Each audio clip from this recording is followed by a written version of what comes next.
Ang laban ni Manny Tara mga body at atin itong pag-usapan.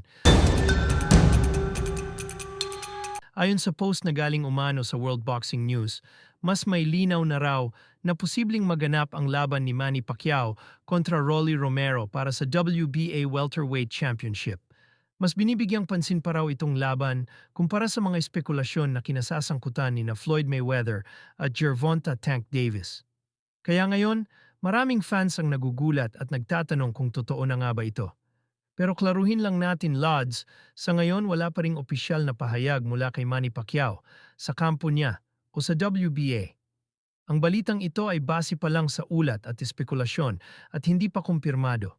Kung sakali mang mangyari, malaking laban ito dahil batang kampiyon si Rolly Romero at dating 8 Division World Champion naman si Manny Pacquiao. Experience kontra lakas at youth, yan ang magiging kwento ng laban. Pero hanggat walang pirmahan at opisyal na anunsyo, mas maigi pa ring maghintay at huwag basta maniwala sa lahat ng kumakalat sa social media. Abangan natin kung magiging totoo nga ba ang posibleng pagbabalik ng pambansang kamao sa ring. Sa kabilang update naman, mga body binanatan nga ni former interim WBA champion featherweight Jack Tepora, ang promoter ni Casimero na si Koki Kameda nagpost. Kasi mga body si Koki Kameda tungkol sa laban ni Casimero. Tinanong niya nga ang mga boxing fans kung sino nga daw ba ang gusto natin na makalaban ni Casimero sa next fight nito. Bigla nga pong banat na naman dito si Jack Tepora. Alam naman natin na talagang hype na hype ngayon sa social media si Casimero at Koki Kameda. Di naman natin maikakailayan. Sobrang sikat pa din ni Casimero sa social media at hindi din natin maikakaila na ginagatasan nga ni Tepora si Casimero para makahakot ng views sa Facebook, wika nga ni Jack Tepora sa kanyang post. Bobo na ang boxer, bobo pa ang promoter. Paano magiging world champion ulit si Casimero niyan? Kung sa kalaban nahihirapan ka pa maghanap, paano na kaya ang pagkuha ng world championship? Magtatanong ka, any ideas? Who should Casimero fight next?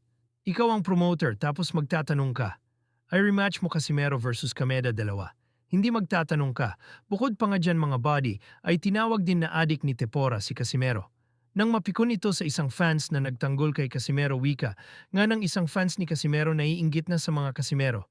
Baka hindi mo kasi, kaya abutin ang naabot ni Alas. Agad naman bumanat si Tepora.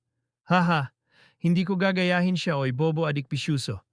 Haha, pass lang sa idol mo, kasi adik ka rin at bobo. Hahaha, madami nga ang umatake kay Jack Tepora sa comment section. Lagi nga pong binabanatan ni Tepora si Casimero. Hindi naman pinapansin ni Casimero, kaya pati ang promoter na si Koki Kameda ay tinitira na din niya kayo mga body. Ano ang masasabi niyo sa mga banat ni Tepora? Comment lang mga body at mag-subscribe para sa susunod na update.